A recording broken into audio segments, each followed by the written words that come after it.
Right. Hello and welcome to another episode of Who Knew in the Moment, the podcast. Today, I am honored to have Lisa Troyano Ascolese with me. She is the owner of her, kind of department inside of New Jersey with Engel and Volker's Real Estate. And she does a ton there. And we're going to talk about her story, her progression through real estate. And one thing that I found really interesting was as she originally started in real estate, just like many folks, she was predominantly just selling homes. And as she ventured into more of the management side, she got a lot of passion from helping other people grow their real estate practices and achieve their dreams. So Lisa, thanks so much for being on today. Thank you. Thanks for having me. Great job with the last name. Very impressive. I tried. So for you, Lisa, growing up, real estate was not a foreign subject to you. So talk a little bit about just, growing up in real estate and the role that played in your family's life. Yeah, my late mother was an award-winning realtor in her own right up in Bergen County, New Jersey. She's a much different market. She was award-winning in her own right. She was, we were constantly brought up. I was brought up in a family of only entrepreneurs. No one had a real job, so it was a very interesting life, to say the least. My grandfather came here with nothing and started a catering hall, and built it from what it was, ended up buying out his partners and became one of the biggest catering halls in northern New Jersey, which was the Rockley Country Club. My father worked there until they sold it, and then he went and actually bought out a yacht brokerage, which you can imagine the ups and downs with. Because not everybody needs a yacht. And then my mom was a realtor, and she never went on to the management side of things, but she was just a real estate agent. She just rocked and rolled. So my brother, sister, and I were just kind of very much in tow. And that's how we grew up. And I think it probably was the best gift I've ever been given, because we saw the ups and we saw the downs and how to kind of roll with all of it. And that's, essentially real estate, right? It's like you have to try and just kind of go with the ebbs and the flows and know that it's whatever's going down, it's always going to go back up. So yeah, I grew up in kind of, from a financial perspective, kind of all over the place. But I honestly take it as one of my greatest assets, the fact that I've watched money come and go like that my whole life. So absolutely. So something that's always interesting to me as, a child, you see your parents working their job, and sometimes there's certain aspects of it that really stick out to you that you're like, I hope I have that with my career. And then there's other times where you see things and you're like, I hope I never have that with my career. So for you, seeing your parents and even grandparents be in kind of the entrepreneurial space, what were certain things that really, as you think back on it, stuck out to you as like, I hope I can do that, someday when I'm, older, when I'm an adult, that you're now able to encompass? Yeah, I think probably the first thing would be whatever your business is as an entrepreneur becomes family. So, I wasn't on the soccer fields. I didn't play, I tried to force us into those group events when we were kids, and we just wanted to be, with our work family. So, your business becomes like a bigger family. And that was always something that I wanted to have now for my on the way. And what I wanted for my family was something where it's like, yes, you have this whole other world, but your family, in addition to your blood family, is the people that, keep the lights on. So I'd say that was probably the positive. The negative, the only thing I would say is it becomes all encompassing, right? So if you can't bring your family with you to these places, there's often that balance you have to find between work and family. That was never an issue with my family. We were just always in tow. So, I don't know what we lost because of that, but to me, I don't know any better. And I kind of like that we were in tow. So I'd say that family aspect is something that I've always wanted to create. And I think we are creating here at Engel & Volkers and the two brokers that I do own. And I think, coming up with an exit strategy, I don't think my parents kind of planned the out.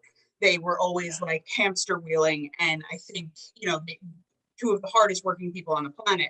But I saw that very young, that I was like, I'm going to burn out in that. So buying the brokerage was actually part of my exit strategy from a macro perspective, in the sense that, eventually I won't need to sell real estate, and all of my agents will be keeping this place rocking and rolling. So Yeah, those two things. that's great. Those are great takeaways. Now, getting started in real estate is not an easy task. Anyone that's listening knows that there's a lot of people that enter real estate and there's a lot of people that exit real estate. So talk about getting started in that space for you. Yeah, I mean, I think they say the average realtor in the States makes $23,000 a year. Don't quote me on that, but I think that's like an average. And Okay. here, in the Manhattan area that pays for dinner. So it's one of those things that, like, you gotta, getting started, and like I talk about this with all new agents that start with us too. I swore I would never take on a new agent, because you do get a lot of people that are lazy, or they don't want to do the work, and they don't want, they don't, the second they get knocked down, like, they have a rental that doesn't close, they freak out. But I'd have to say the overwhelming majority of the people that I have here are just like headstrong, and they know what they want, and back. And I think that's probably the best advice I could offer, is learn how to fail, and learn how to fail quickly. So like, as soon as you get knocked down, that's fine. You can for a couple minutes, but then get back on the horse and start working about the next deal. So Yeah. I think learning to take the hits a little bit better will make you a 10 times better agent. So when I started, I was actually in corporate, not in real estate. I did online advertising and sales. My company was bought, sold a ton of times, and I was just waiting to get laid off. And in the interim, got my license, because my late mother was like, oh, why don't you just get this? All your friends are moving to Hoboken. You can do rentals and pay the bills until you figure out what you want to do. I was like, oh, that's a great idea. And in the interim, I actually started an event planning company. Yeah. So focused on kids' birthdays, which is probably why I'm now 38 and having my first child. I do not recommend that avenue for anyone. It's madness. But anyway, so all of this was being prepped for the inevitable layoff. And when they did approach me about closing the company, they were like, what are you looking for? I'm like, listen, what did that guy get? And they were like, 2 months for every year. I've been there 9 years. I'm like, that's all I need. Like 18 months of a severance package. Like, I would be set up. And they're like, okay, that's great. Sign here. I'm like, wonderful. And then they closed the company, or my division of the company rather. And they were like, yeah, sorry, you're the last one to go. We unfortunately can't pay you. And I remember being like, yeah, you just spent all these years being that ideal employee, and at the end of the day, you get screwed. And that was probably the best lesson I've ever learned. At the time, I was so overwhelmed by it and so terrified by it, but it was probably the best moment of my life looking back on it. And it threw me into real estate and this event planning company, both of which did very well, very quickly, thank God. And then I realized I hated the kids planning. I was like sacrificing selling $1 million condos with, dressing up like Tigger one day. So it was just one of those, I was like, this has to stop. So I ended up closing the company and just focusing on real estate. So kind of a roundabout way of getting there, but I think everything kind of led to where I'm at.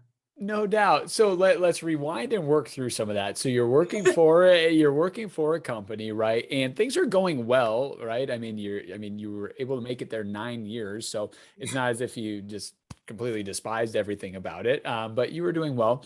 Now, as you saw the writing on the wall of, I don't know that this is the long-term piece. I think for a lot of people, there's that nervousness of making a leap. Now, you were kind of forced into a leap, right, by the division closing down. But what would be advice that you would give somebody for, I'm not necessarily loving what I'm doing and I'm entertaining a different opportunity? What advice would you give about, hey, have confidence and maybe take a risk on yourself? Yeah, I think if you're not loving what you're doing, you gotta change it. I unfortunately had a lot of loss the past 10 years. I lost my best friend. My mother passed away very suddenly. And it was in some ways, and this sounds awful to say out loud, but it was in some ways a bizarre blessing, because it makes you think and realize how short life is. And if you're not, I get it. Not everyone's going to love their job all the time. I am so passionate about real estate, but there's days what am I doing here? But that should be your driving force regardless. So everything else you'll figure out, and I'm happy to share different tips that I would use, to answer your question specifically, but that should be your guiding light. You can't, I mean, you spend so much time at work and so much you want to do when you're at work. Why not make it something you're actually passionate about? Yeah. But, especially in our area, it's very expensive to live here. So I get it. If you're starting to get that feeling, start saving money. I mean, they say you should save 6 months. I would argue a year. Yeah. Real estate really takes, even for the most diligent person, I think it takes about 6 months to a year to really ramp up. So to me, I would save that money and think about everything, every expense, every coffee you get, your gas, every possible expense, so that there's no surprises and you have that in the bank. So then you take that pressure off yourself and you don't run around, as that desperate realtor who's like, give me your money, so Yeah. you have it for a year, you'll make it, but you're going to have a ramp up period. So I think just proper planning and find what you're passionate about. If you don't, I have agents here, you could just, I'm like, I think because they watch $1 Million Listing 4 times, they want to be a realtor. And I'm watching them and I'm like, you don't like this. Like, yeah. You don't like, you're a great realtor. Like, I know you're awesome, but you don't love this. Why are you doing this? So to me, it's you really got to find your passion, and that everything else will fall into place. Yeah. So that's good. So now, we're done there, and we don't get the severance package that we thought we were going to get. And we have to make some quick decisions. And yeah, you start a company, and it's party planning for children's events. You're a saint. We will say that for doing that. I was a saint. So just thinking about that part of it, was there a group of people that you really kind of latched onto to give advice as you were starting a company, or was there a circle that you really kind of trusted to give you, advice as you were getting started there? Yeah, I think I'm blessed with a family that never had a real job. So, I have an uncle out in Southampton, and he was kind of thrown into the family business and grew it to this massive thing that he has now. Yeah. I went to my father. I went to my mother. I went to, whatever grandparents were still around. I also feel like talking to people not from this country is very important. I think people that were born elsewhere have a much bigger and better view of life. Yeah. And just a perspective that we can't really get as people that were born in the States. So I talked to a lot of, friends and family from elsewhere. Yeah. And I talked about it ad nauseum. I think people wanted to kill me. I was just, what about this? Like, how do I do this? And everyone was so like, shut up, you're going to do it. You'll be fine. Like, just make it work. And my uncle out east said to me, you just have to be comfortable with waking up in the middle of the night every night in terror. Like, in a complete panic. And I was like, huh. Like, I do. Still at this day, you wake up and you're like, oh my God, or did I pay that person, or did I whatever? It's just like, but it's yours, so it's almost like it's a different kind of stress. No doubt. Now, something that's interesting to me. So I like to read a fair amount of books, and there's this book out there called The Confidence Code, and it's written by 2 PhDs that happen to be females, and they talk about women in the work environment and confidence comparatively from females to males. And I'm going to butcher the exact statistics, so just read it for yourself, but it's something along the lines of, when a male feels roughly 40% that there's a success or a chance for success in an opportunity, he would take that. For a female to make the same jump, they say, statistically speaking, once again, not everybody, but statistically speaking, a female needs to feel 80% confident that the event will work out for them. So part of the, I guess, comment they make is that, well, males oftentimes are just like, oh, I'll just shoot my shot. And females are like, well, I need a more probability or high probability before I'm ready to do that. So talk about that from just like a female standpoint of starting a business, and, maybe some of the confidence pieces that you navigated through to have the confidence to get it done, instead of continuing to say, well, what about this, this, and this? Because as a business owner, you can always do that. Yeah. I think the stats are really interesting. And I would agree. Unfortunately, I think way more like a man than I think most people would consider a woman to think. When I was in corporate, I asked for a raise every 6 months. I was just like, okay, I did this, give me more money. Like, to me, I had very strong women that were raising me, Yeah. whether they were, immigrants from Italy who didn't have anything and got here with nothing, or businesswomen that were, my great grandmother was the first female buyer for Neiman Marcus. No in, like, kidding. The 30s. Yeah. So like I was blessed with like these powerhouse women. Yeah. Perspective, both from a family and a work perspective. So I think that's always been instilled in me young. So I think, parents out there, I think that's a good thing to kind of teach. I feel like I went off on a tangent. Now I don't know the answer to your question. That's okay. That's great. I loved it. But what was specifically your question was? Just for any females out there that would be looking to start a business or something like that, Right. just being willing to eventually step into that, right? Take the confidence and just say, yes, there's always going to be one more, but what ifs this, but at some point you just got to do it.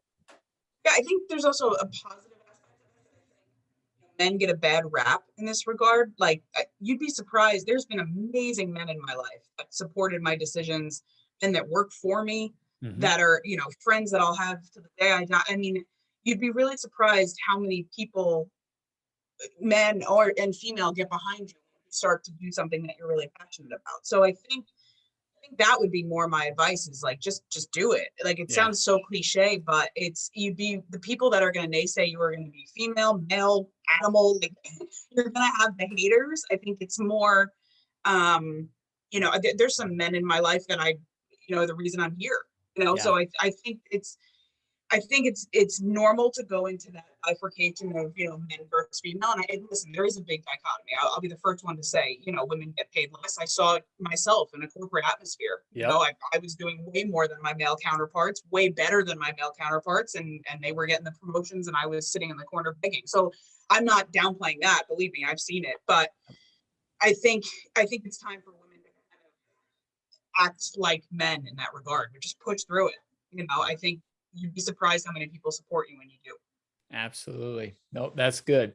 So in your story, while you're creating this business, to your point, you say, I've done enough of these children's birthday parties. I don't know that I want to keep doing this, although it was successful, right? It's not like you did one party and it was over. It was a successful business for years.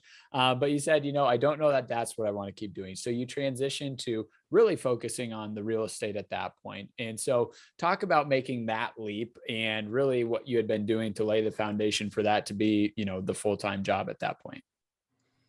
Yeah, so I remember actually vividly, my mom was going through like these crazy rounds of chemo, and I was trying to go to every round. And there was a day I couldn't go because I had this kid's birthday. Yeah. And it turns out my mother passed a week after that. That's not a positive story, but I remember calling the mom of the birthday kids. They were two twins. They were turning a year old. So like, I don't know about you, but I don't remember my first birthday, but whatever. Yeah. She was paying me to do a job. And, I was like, listen, my mom's very sick. I'm going to go with her to this, but I'm putting my best girl on it for you, blah, blah, blah. And she was like, no, I want you here. And I was like, listen, I don't know if you heard what I just said. But like, I have someone dying. Like, I have to go there. And she was just like, no, if you can't come, I don't want to do the party. I was like, you know what? I'm like, here's your money back. I'm done. And I never did another party after that. Wow. And I think it was eye-opening to me because it was such a glimpse into like negative aspect of people. At the time I've been always very positive and everything's optimistic, and it was just like, oh, you really don't care. You just what does it matter if I'm there? You know what I mean? These kids are babies. They can't even see. Like, what am I gonna do that's different? So I think it was eye-opening, but that's actually what made me do the transition. So the transition happened very quickly. Shortly after that, I just basically I weighed the pros and cons, and I was like, you know what, I'm just not passionate about this anymore. I have this opportunity. It's like when people get newly divorced, right? It's like you got a second chance at love. So why are you going to date the person that you don't really like? Like, what's the point of that? So I think it's one of those things where once I got out of that corporate rat race, I was like, oh, I could do anything. You get like almost like empowered to do whatever you want. So the transition was actually pretty quick. I can't really say that I planned for it at all. I was just like, bye. So it was a very quick trip. I went back to my husband and I was like, we're closing it down. And he's like, okay. At that point, he was just like, you've blown up our entire lives already once. So why not do it again? Well, at least we've got some groundwork for this time, right? We're prepped for it. Exactly. So with that, and I think that's a really important thing to highlight is the support of the important people in your life, right? So, if you're married, having your spouse's support. If you're not married, having, a friend or a significant other, a parent, a sibling, whatever it is. So talk about that relationship for you and your husband of, having somebody that sounds like does support the decisions you make, as long as it feels like, hey, this is in the best interest for your health and for the family. Yeah, my husband and I could not be more different. I mean, looks wise, personality wise, upbringing. I mean, we could not be more different. His family, everyone had a real job, like white picket fence. My mother-in-law is absolutely incredible, cooks the most amazing meals, worked her whole life, and then would come home and leave it to Beaver. Like that was the environment Yeah. that my husband grew up in, and I grew up in like I was eating like leftover potato croquettes from like the wedding before at the catering hall. It was absolute mayhem in my house. So, really interesting when we started dating, because I think I was very different for him than what he, I think, was planning on being with. Yeah. For better or worse. Uh, when we just kind of we got together very young. I was only when we started dating. So, and we're both from the same like hometown area. Yeah. And so we had a lot of overlap and all this stuff. And then when I got laid off, I kind of got thrown into the entrepreneurial thing, like at least full time. Yeah. And I think he saw like that I wasn't just going to sit home and pretend I had a job. Like he saw that I was going to hustle. And so I essentially proved myself for that. And he was just getting out of law school. So we had, a ton of law school dealt with him. So we were just trying to like make our way in the world. And everything was crazy. And then, a couple years, we're very big travelers. We've been to over 33 countries. It's like our thing. And we were in Colombia, and we were on the beach with my friend that passed away, Nick, who this used to actually be his company. I actually purchased it after he passed away. Yep. And we're sitting on, you could have a whole podcast about him. He was so inspirational. And sitting on the beach, and he goes to my husband. He's like, "What's your problem? Like, you're in Colombia. Why are you so depressed?" And he's like, "I hate my job." And Nick was like, "Go home, quit the firm, and you start your own firm, and we'll give you all our real estate business. Like, we'll just take a chance on you and do it." So he did that. And at this point, I was established in my real estate career, and he did that. And so I was able to give him that opportunity that he gave me, as far as like taking on the brunt of everything while he ramped up. So this is a very long way of saying like who you marry and who you choose to spend the rest of your life with is so important. Yeah. And I think people focus on, looks and like passion and all, and definitely you have to have that stuff. Yeah, right. But you got to figure out like who's going to be a good life partner. And I think, thank God, we figured that out. Like we are very good business, life, partners in so many aspects. And I don't think I would be as successful if it wasn't for him, because he lets me fly, but at the same time, when I'm up there and like he'll pull me back down. Right, got it. So it's a good partnership for sure. It's very important. I think it's honestly it's a key piece of success that people don't talk about. It's essentially who you surround yourself with, but whoever you choose to spend the rest of your life with is very important. Yeah, that's great advice. So you're with one real estate practice, and then there becomes an opportunity to transition to a different company that is not new to the United States, but relatively new to not new to the real estate game, but relatively new to the United States, but it's in a higher echelon, and that's an attractive opportunity. So talk a little bit about how that transition came to be for you. Not smooth in any stretch. I was in like a very small mom and pop company, rocking and rolling, absolutely loving it. And my mentor, Nick, was one of the owners at the time. And we were very close friends. And one day I was having lunch with a bunch of students, and they were telling me we were going to become England Voters. And, with that comes a lot of exciting stuff. But all I could see was franchise fees and, I have to report my income and all this other stuff. So I saw all the red tape that I got out of corporate or ran from corporate, trying to get away from. So to me, that's all I could think. And Nick was like, give me a chance, just keep an open mind. And I was like, okay, I hated it. I was like, this is awful. Now I have to report everything. I got to put this out. It was just whatever. And the first listing I was referred was Mary J. Blige's estate. Yeah. And I remember the day, Nick's like, you got to meet me in the city on Park Avenue in the thing. I remember sitting across from what will now be one of my like amazing referral partners that we send back and stuff back and forth to each other. And I remember being like, I don't deserve to be in this room. This is just so on another level that I let's go. And I took with it. I mean, we didn't end up selling it. I was 4 out of 7 realtors. To her credit, she was like, everybody gets 1 year. Yep. We brought her a couple of very high end offers that they unfortunately turned down. But it is what it was, probably like a turning point in my career that I just never expected. And it was all because of that opportunity of just kind of leveling up when I fought every opportunity to do so. Yeah. Yeah. So I want to hone in on that, because in so many businesses, people will try and almost please everybody or work with everyone. And that's one business model, right? And then you kind of got the entire opposite side of things where it's, hey, we're not for everybody. We are for this niche market. And there can be some mental warfare that goes on if you start in one and move to the other. So talk about that transition for you. And once again, a pretty cool opportunity, first opportunity being Mary J. Blige's estate, but talk about that transition for you of, working with a wider audience versus a more, niche, narrow focused one.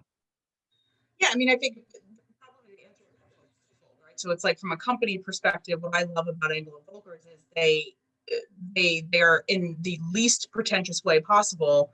They know what they have and they don't really make concessions about it. So like, we're not the brokerage that you're going to see on the side of a bus or on a park bench. It's, our clients know who we are and they know the service we provide, and they execute on that service across the board, whether it's a $200,000 listing or a $17 million estate. And that, to me, when I finally dove into the company, was like, oh, I like this. Like, this is what I want to do.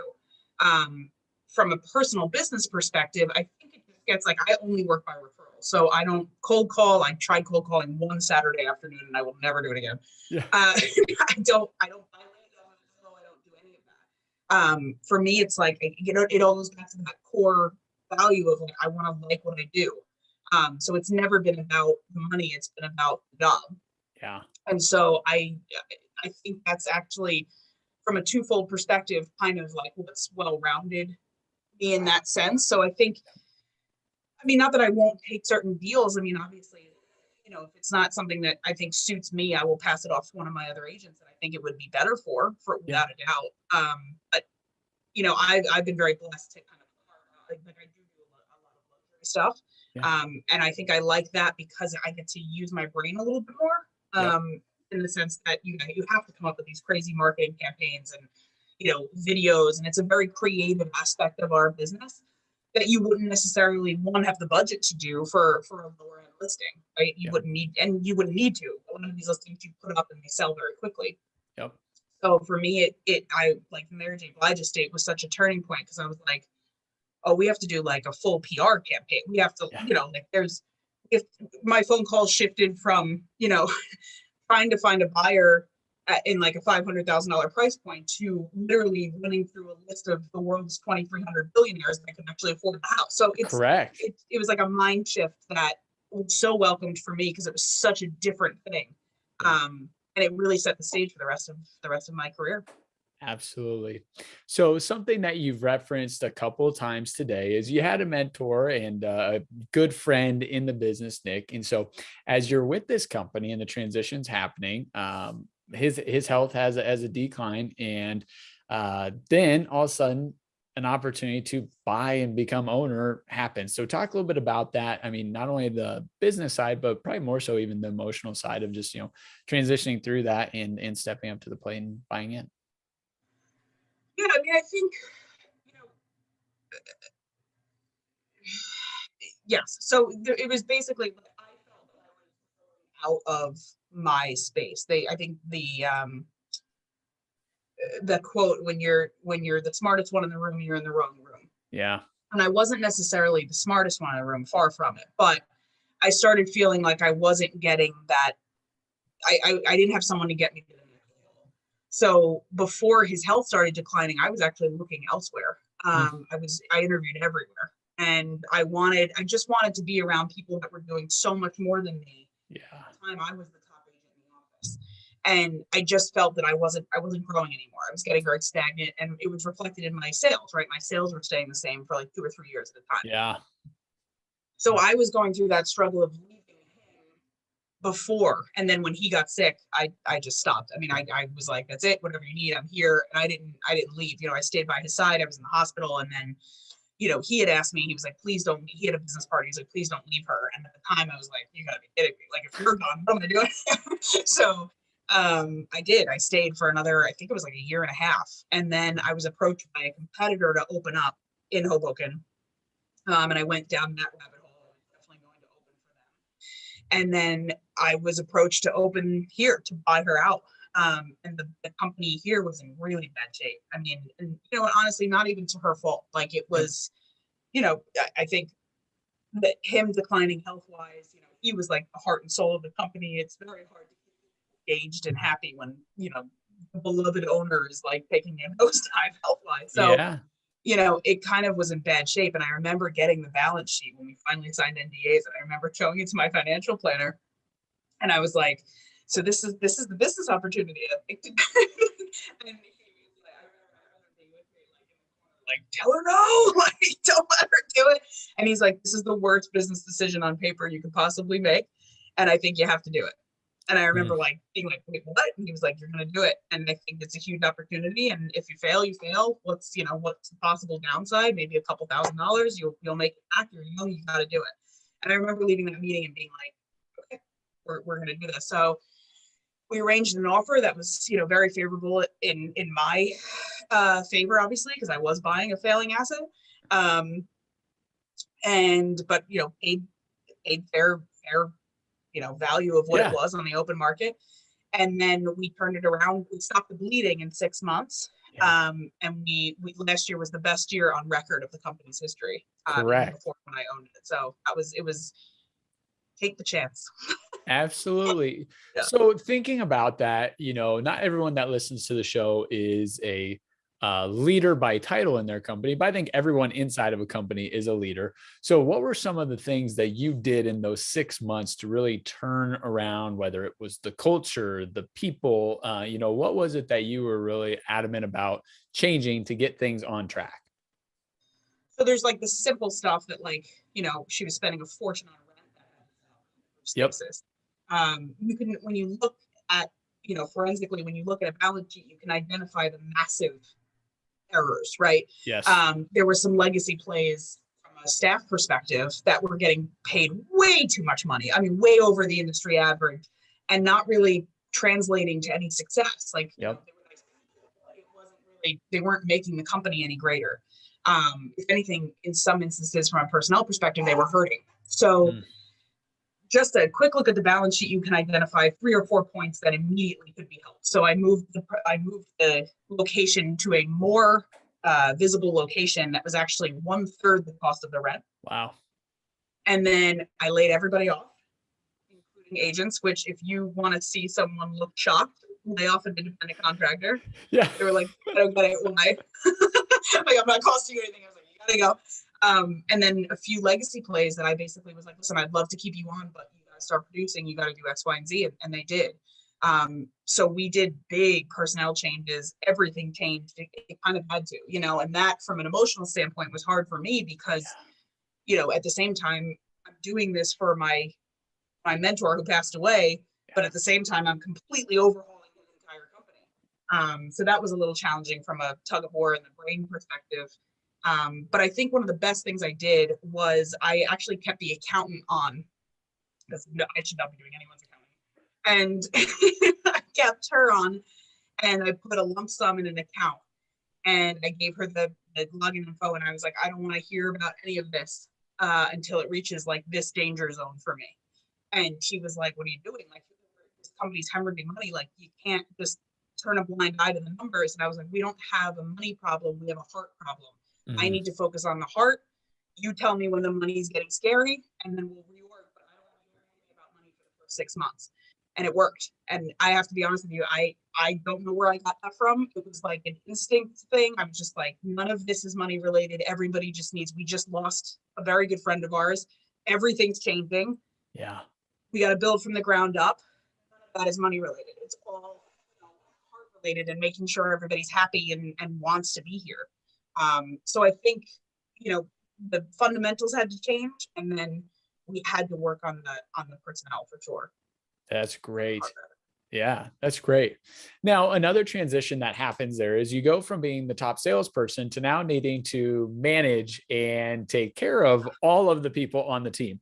So as you and I both know, in organizations, especially that are sales related, a lot of people that are really good at their job are really bad at overseeing other people. And I think a lot of it stems from, if it's more about me than it is about me helping you get to where you want, that there's a lot of disconnect there. So talk a little bit about what had to shift for you in regards to, hey, it's not all what Lisa can sell this year. It's also, how can I help everyone else sell what they need and Lisa still do her part?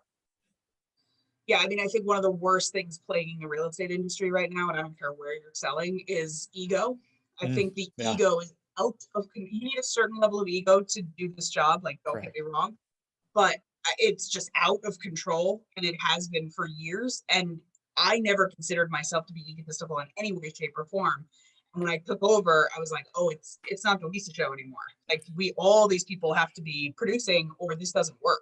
Yeah. And so to your point, it was a huge transition, probably one of the biggest, in the sense that I had to be a competing broker, and I had to continue to sell because I was the only one keeping the lights on.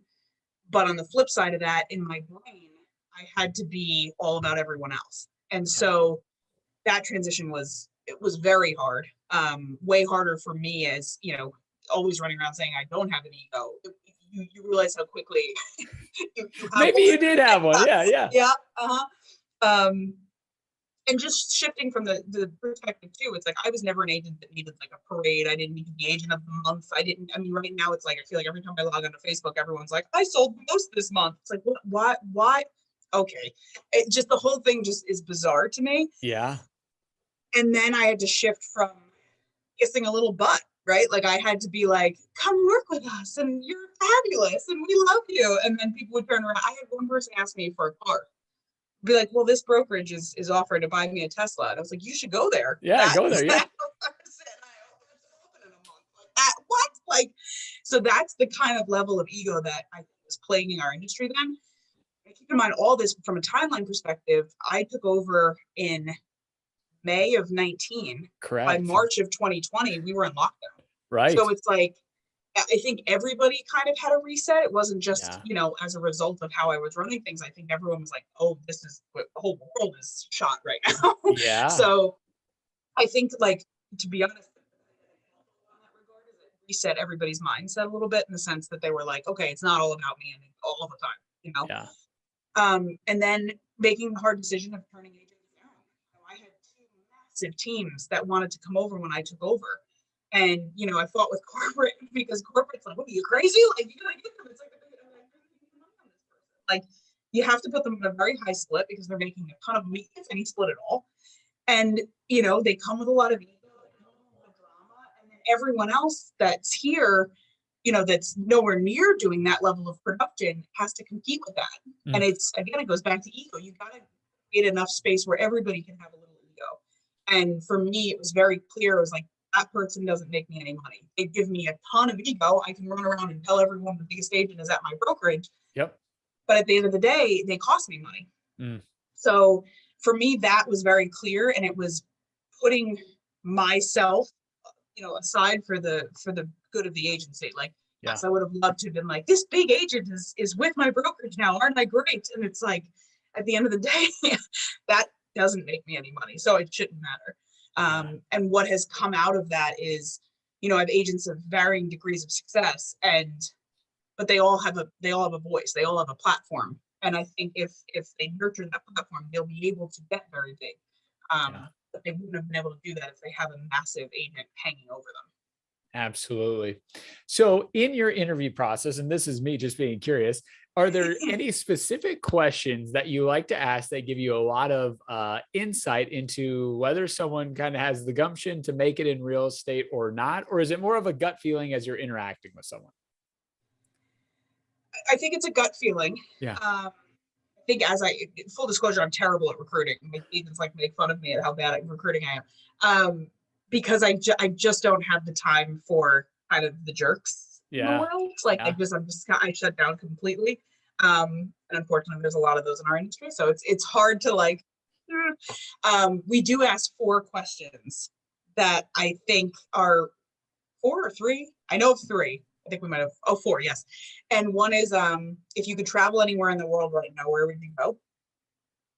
If they say something like, I shouldn't be saying this on here, but if they say something like the Jersey Shore, I'm like, not that there's anything wrong with that. I love my Jersey Shore, but like you want to hear something along the lines of like Greece or like Yeah. India. Right. Yeah. It shows me that you have a sense of the world that's a little bit bigger than New Jersey. Yep. Again, nothing wrong with the Jersey Shore. I love my Jersey Shore. Yay, Bruce Springsteen. The second question is, if you had one last meal, what would it be? And this one's tough for me because now I think the only thing I've eaten in 6 months was pizza. But like, if they say something like, oh, it's not that they can't. That's a great option and probably what I would answer right now. But you kind of want to. We always look to see like, are you open to different things? Like, Yeah. like, are you, what did you grow up with? Like, to me, having a meal with people is the best way to get to know someone. Like, Correct. how they treat the wait staff, how they, what they order, how they pronounce what they order. Like, Yeah. it gives such a clue into a person and their upbringing. So to me, that's one. There's another one, and now I don't know what it is. I forget the third one. That's all right. But basically, questions like that Yeah. I think to the interviewer think are very basic, fun questions, but to me give a huge glimpse into kind of what a person's all about. You bet. Now, after 2021 and having that best year ever, in 2020, 2021 is now leading to growth and new opportunities. So talk about the growth that's happened in 2021 for you and the company. Yeah, so we expanded in the middle of a pandemic into a different, same market, different city. Yeah. So we opened the Jersey City shop in the thick of this. We basically like March of this year. I think we officially opened in July. So we expanded into that. And we added, I should probably know this before I get on a podcast, but I think we added like 11 or 12 new agents since we opened. Great. And they're all very strategic plays. So like, I think overarching, I only have 32 agents and I'm actually very happy with that. So I'll probably add another 10 by the end of next year. Just very specific plays that good people that I think work well with the group and that are hungry, So I think my goal is to grow from an agent count perspective, but strategically. Yep. From my business perspective, pass out more of my own stuff to my agents. I obviously having this kid is gonna for a loop from like I can't be running around doing showings at 9 p.m. So I think stepping even further away from my own business and handling, just the specific deals that mean a lot to me and that I want to be on. And then I'd like to expand shops. So my goal is to open more shops in New Jersey, which hopefully, with Engel & Volker's blessing, they will let me do. Yes. So that's lots of growth. That's so awesome. Well, Lisa, I appreciate you sharing your story today. And once again, those pivotal moments that have led you to where you're at. I think it was so cool how you were able to reflect on the, seeing strong women growing up, right? Your grandma, your mother, and then how that instilled an idea of, well, that's possible for me, right? I've seen someone else do that. And then you're, from working corporate to starting your own company to moving real estate into switching companies and now buying your own company. It's been a great journey to follow. And I'm excited for us to continue to follow up. I'm sure in 4 or 5 years, we'll have to do this again and highlight all the new, I guess, districts that you've opened up at that point. From your mouth to God's ears. I'm just preaching it into existence. We'll see where it goes from here. I love it. Big fan of manifestation. So let's do it. Absolutely. Well, Lisa, thanks again. Thank you. This was great. I really appreciate it. You bet. Bye.